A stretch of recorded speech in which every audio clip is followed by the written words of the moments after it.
You've been waiting for something. You're not sure what, but you've been waiting.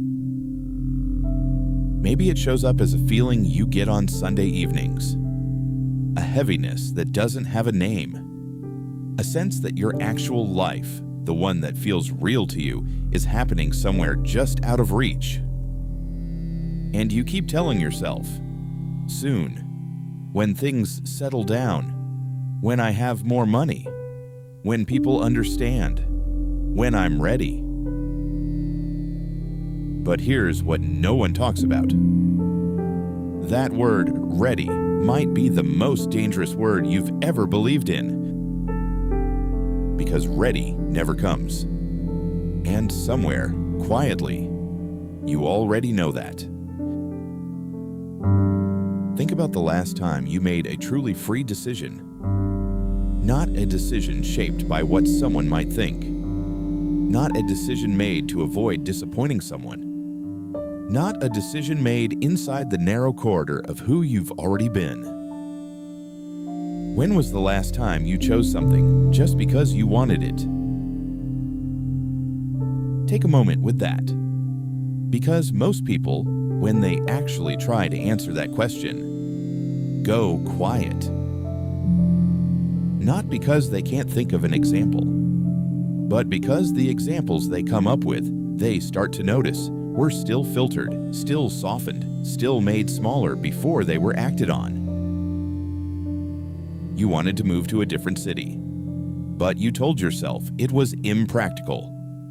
You wanted to stop doing the thing that drains you, but you told yourself it wasn't the right time. You wanted to say something true to someone important, but you found a gentler version of it instead.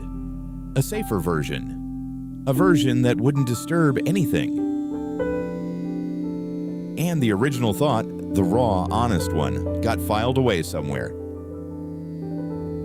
You do this so automatically now that you don't even notice the moment it happens. That's the part worth paying attention to. There is a process happening inside you, probably dozens of times a day, where your first instinct meets an invisible committee.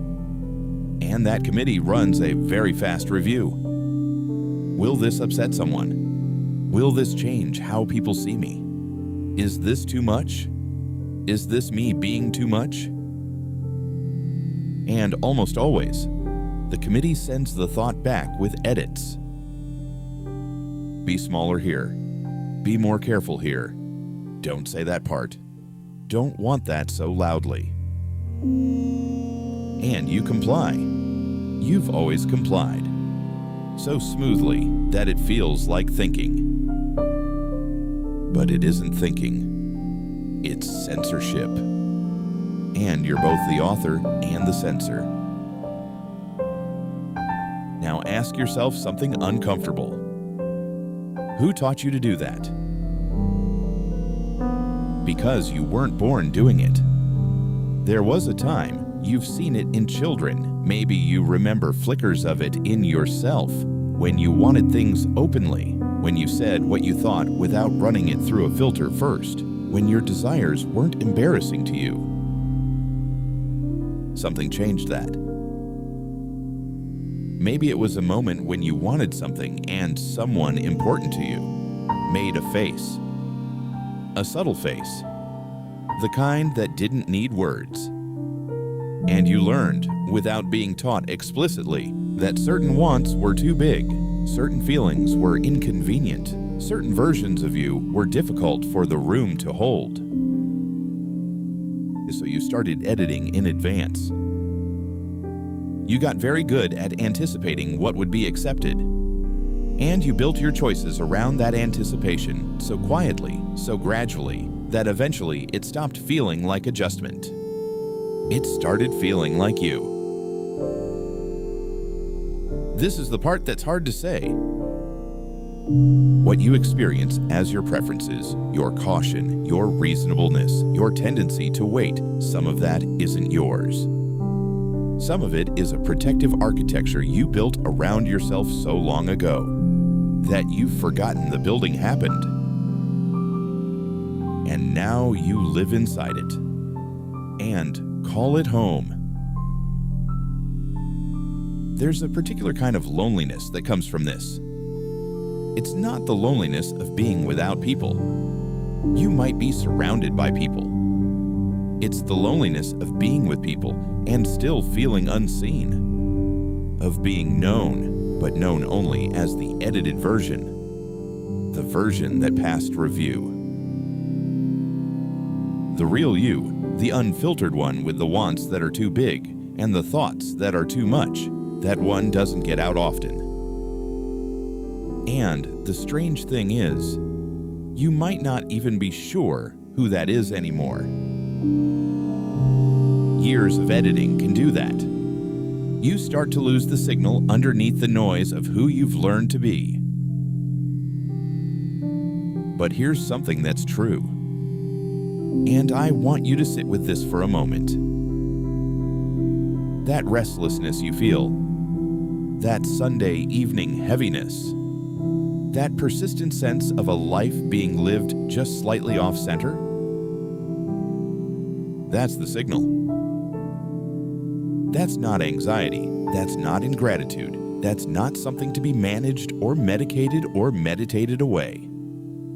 That is the sound of something real in you, pressing against the walls you built, reminding you it's still there.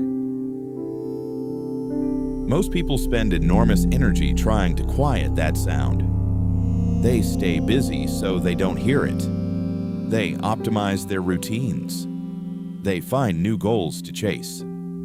They drink or scroll or stay in relationships that aren't right because the noise of those things is easier than the silence where the real question lives. What do I actually want? Not what makes sense. Not what would be logical. Not what would make the people I love feel comfortable. What do I want? That question might feel selfish to you. Notice that. Notice how quickly the word selfish arrives when you try to prioritize your own true desires. Notice who taught you that wanting things for yourself was something that required justification. Because here's the truth most people never examine. You have been living, to some degree, as a performance. Not dishonestly, not manipulatively, but performatively, shaping yourself in real time based on what the audience seems to want. And you've done it for so long, you don't know where the performance ends and the person begins. Other people have been the authors of your caution. Other people's imagined reactions have been editing your life. And you've been waiting. This is the part that stings. You've been waiting for those same people to give you permission to stop.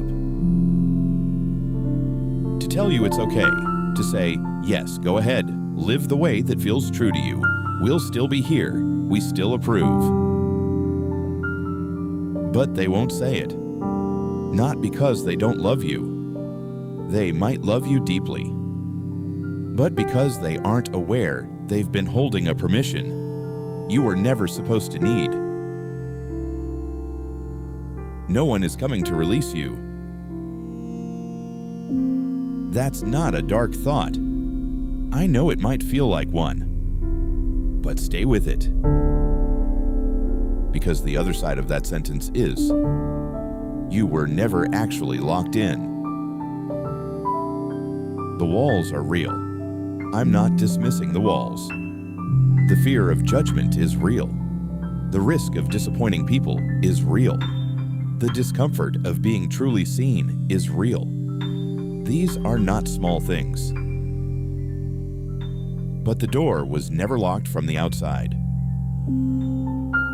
It was always you, standing on the inside, holding it shut, waiting for someone to knock and say it was safe to open. And here's what changes when you really understand this. Not that you suddenly become fearless. Not that you stop caring what people think. Not that life becomes simple, or that the people in your life magically adjust. What changes is this. You stop outsourcing the decision. You stop waiting for the moment when the conditions are finally right, when the risk is finally low enough, when enough people have indicated their approval, when the world has somehow arranged itself into a configuration that makes your truest desires acceptable. Because that moment is a fantasy. And you know it's a fantasy. You've always known. The life you keep almost living, the one that's always one decision away, it doesn't begin when circumstances change. It begins when you stop asking for permission to want what you want. Not loudly, not with a declaration, not by blowing up the careful life you've built. Just quietly in the next small moment where the committee convenes and asks you to make yourself smaller, you notice it. You see the mechanism for what it is, and you make a different choice. Not because you're braver, not because the fear is gone, but because you finally understand what the fear is protecting. Not you. A version of you that was safe enough for other people to hold. And you are so much larger than that. You always have been.